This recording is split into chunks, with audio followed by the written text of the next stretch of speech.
On the 1050 Suzuki vstrom, the way you sit with your legs makes people look goofy, especially if you have long legs like I do. You look very goofy. You know, I like the super tenere's position a whole lot more because the way you sit with your legs, it's almost a little bit sporty. So you sit back with your legs, so it feels like you're in a sport bike, and I kind of like that. This is, of course, a little bit of a more sit in a chair position, but I like my legs backward because it looks cooler. You know, all of these bikes 2021 have where is it going, straight? All of these bikes have gear indicators, so that's kind of cool. Plenty of power. The dash is, what is it, changing colors, the dash? I think the dash dims with the light. I think it's got a camera, and I think the dash is dimming, or maybe it's just me. You know, I wasn't expecting to have this kind of weird dash style. This bike has got a lot of technology. I don't think it's I love the engine. I like the V-twin quite a bit. This is much more refined than Harley's Pan American. Very nice bike. You know, Suzuki, I think this is one of their more popular demos that they have. Very neutral position. You know, the fit and finish of the V-strom is much higher. I just had, I think, the traction control come on. Great, man. This thing sounds amazing.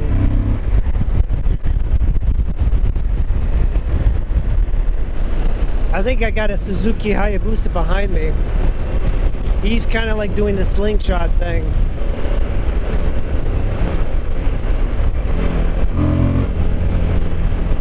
The whole dash is so confusing. It just makes very little sense.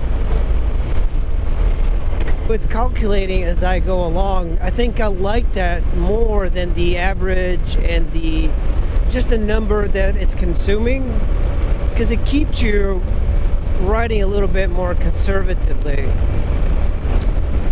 But empty, you have 206 miles. That's a really great range.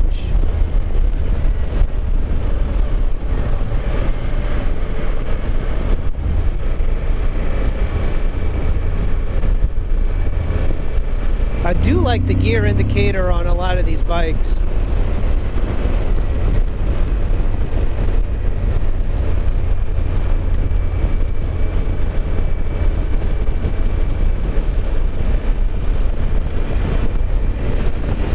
You know, in the 80s, Suzuki had DR Big, and I think that's what they're trying to rekindle, because, you know, the Yamaha's got the Tenere, the Honda's got the Africa Twin, but Suzuki is kind of like, well, what do we do?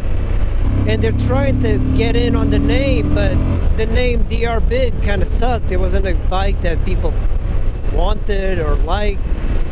So they are trying to find a way to get in that nostalgia game, and I think they realized they couldn't just make a new bike and call it DR Big.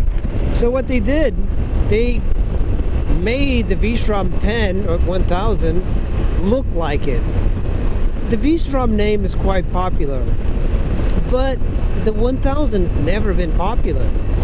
I never liked it. It was too big, it's heavy. This thing feels big and heavy too, so it's not like it's a better bike when it comes to girth. It feels good, but with so many bikes out there, why would you get a vstrom 1000, which is essentially, this is it. Alright, I want to see if there's some twisties here. First gear, of course, there's some gravel and crap.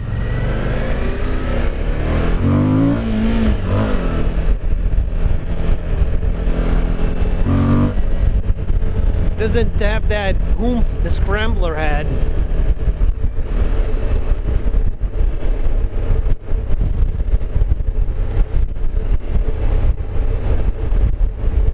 You know, the ergonomics on this are quite sporty. The handlebars are very narrow compared to the Pan American, Super Tenere, and even the T7, Yamaha T7. I just noticed it's got a 12-volt socket on the left side right there. Everyone seems to be putting that on. That's not very accessible. I don't know why they faced it that way.